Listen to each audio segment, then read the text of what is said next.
اسلام کو بدنام کرنے والے کچھ بیوقوف ایسے آپ لوگوں کو دیکھنے کو مل رہے ہوں گے کہ جب سے شہاب حج پہ گئے ہیں نا پیدل، تو ان کے بعد سے آپ دیکھ رہے ہوں گے کہ ایک نہ ایک کوئی نہ کوئی جا رہا ہے اور بغیر ویزا بغیر پاسپورٹ کے وہ انسان ہندوستان سے جا رہا ہے اور کہہ رہا ہے کہ میں جا رہا ہوں حج کرنے کے لیے. اور جب ان سے پوچھا جا رہا ہے کہ بتاؤ تمہارا پاسپورٹ کہاں ہے، تمہارا ویزا کہاں ہے، تو ان کے پاس کچھ نہیں، وہ کہہ رہے ہیں سب اللہ کے واسطے ہم چھوڑ کے آ گئے، بس وہ اللہ پار لگائے گا.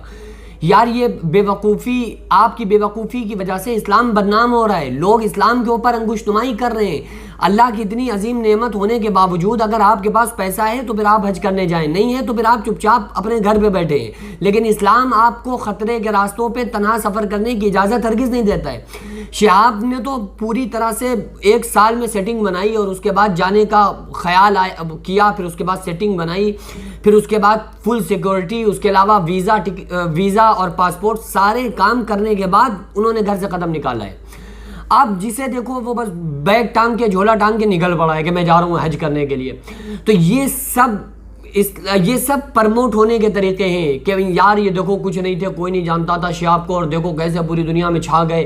تو وہی کام پھر ہر انسان کرتا ہوا نظر آ رہا ہے. ایسے بیوقوف بنانے والے لوگوں سے آپ بہت زیادہ بچیں اور آگاہ ہو جائیں، ان کی بیوقوفی میں ہرگز نہ آئیں. اور لوگ ان کو پھر پرموٹ کرنا شروع کر دیتے ہیں. لوگ کہتے ہیں یار دیکھو کتنے نیک انسان ہیں، دیکھو یار کتنے لوگ جا رہے ہیں. شہاب کے ایک عمل نے سارے لوگوں کو گھر سے حج کے لیے نکال دیا، بہت لوگ گھر سے نکلنے پیدل. یہ کوئی بہت اچھا عمل نہیں ہے. دیکھو اسلام کا جو طریقہ اسلام نے بتایا ہے نا، اس کو اسی سیٹنگ کے ساتھ کیا جائے جب تو اس میں بھلائی ہے، جب تو اس میں بہتری ہے. اور آپ کام تو اچھا کر رہے ہیں لیکن اس کے بعد اس کا طریقہ اگر غلط ہے تو پھر بھائی ظاہر سی بات ہے کہ وہ کام آپ کا درست نہیں ہوگا. کوئی اچھے کام کو کرنے کے لیے آپ کو جو طریقہ اختیار کرنا پڑے گا وہ بھی وہی کرنا پڑے گا جو شریعت نے بتایا ہے. یہ نہیں کہ آپ کہ جو سمجھ میں آ رہا ہے ہر انسان تو پرموٹ ہونے کے لیے کر رہا ہے. دیکھو قیامت کے دن ایک غازی کو لایا جائے گا، ایک شہید کو، یعنی غازی بھی وہ ہوگا ایسا غازی کہ جس نے بہت زیادہ جنگیں لڑ کے لوگوں کو واصل جہنم کیا ہوگا اور پھر آخر میں خود بھی شہید ہوا ہوگا. ایسے شخص کو اللہ تعالیٰ قیامت کے دن لا کر پوچھے گا کہ بتاؤ تم دنیا میں میرے لیے کیا کر کے آئے ہو. تو وہ اپنا نام اعمال اللہ کے سامنے رکھ دے گا کہ مولا ہم تو تیرے راستے میں شہید ہو کر کے آئے ہیں. اللہ فرمائے گا جھوٹ بولتا ہے تو نے شہید تو اس لیے ہوا تھا کہ لوگ تجھے بڑا شہید کہیں، دنیا میں تو شہید کہا جا چکا، لوگوں نے تجھے بڑا غازی کہہ لیا.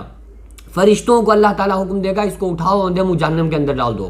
تو اللہ کے یہاں دکھاوا ہرگز نہیں ہے، اللہ کو پسند ہی نہیں ہے دکھاوا.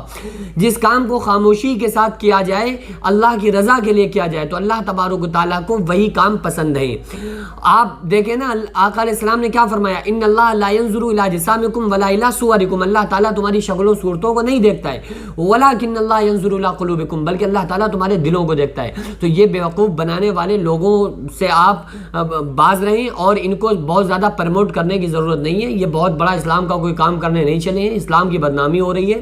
بغیر ویزا بغیر پاسپورٹ کے آپ کہاں جا رہے ہیں، کیا ہے ابھی اور کیا ہوگا، وہاں جائیں گے وہاں سے واپس آ جائیں گے، یہی ہوگا. اس کے علاوہ کیا ہوگا بھائی؟ جب تمہارے پاس پاسپورٹ نہیں ہے، تمہارے پاس ویزا نہیں ہے، تو آپ بارڈر پہ پہنچیں گے، آپ کو کہہ دیا جائے گا کہ آپ اندر انٹر ہی نہیں ہو سکتے، آپ جا نہیں سکتے.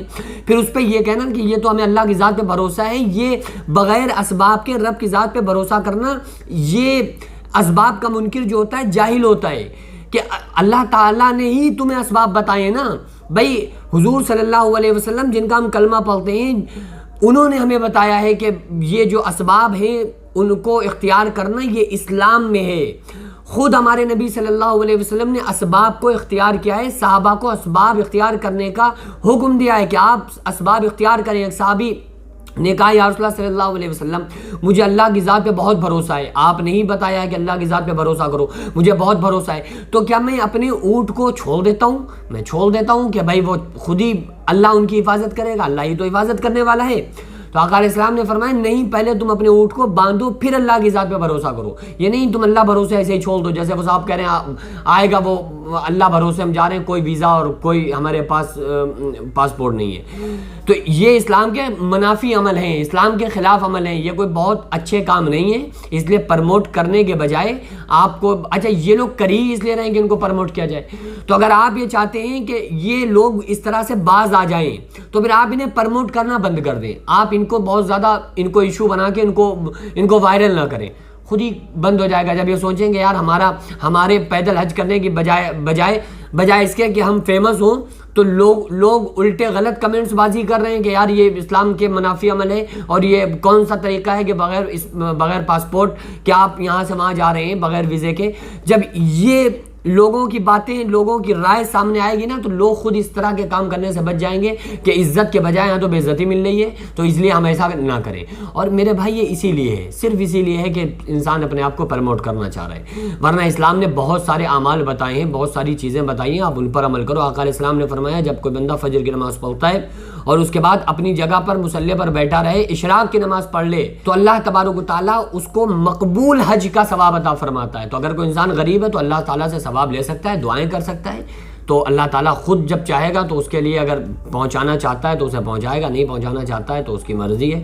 لیکن دل میں تمنا تو ہر عاشق کی ہوتی ہے نا کہ ہم روضہ رسول پہ چلے جائیں، ہر عاشق کی تمنا ہوتی ہے کہ ہم کعبے میں چلے جائیں، لیکن اس طرح سے تھوڑی ہوتی ہے جس طرح سے آج ہم اس دور میں دیکھ